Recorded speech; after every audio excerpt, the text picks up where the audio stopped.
Ahojte priatelia, dnes sa pozrieme na Škodu Elroq RS 2026, športovú elektrickú verziu kompaktného crossoveru Elroq, predstavenú v polovici roka 2025.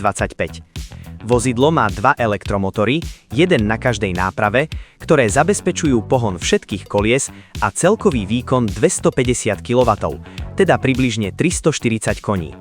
Zrýchlenie z 0 na 100 km za hodinu trvá 5,4 sekundy a maximálna rýchlosť je elektronicky obmedzená na 180 km za hodinu, čím sa Elroq RS stáva najrýchlejším sériovým modelom značky Škoda.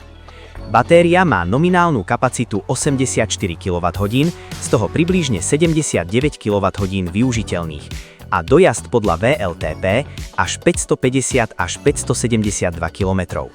Rýchle DC nabíjanie s výkonom do 185 kW umožňuje nabítie z 10 na 80% približne za 26 minút.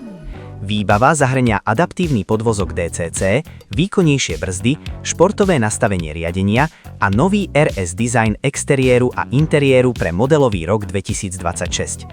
Objem batožinového priestoru je od 470 do 1580 litrov.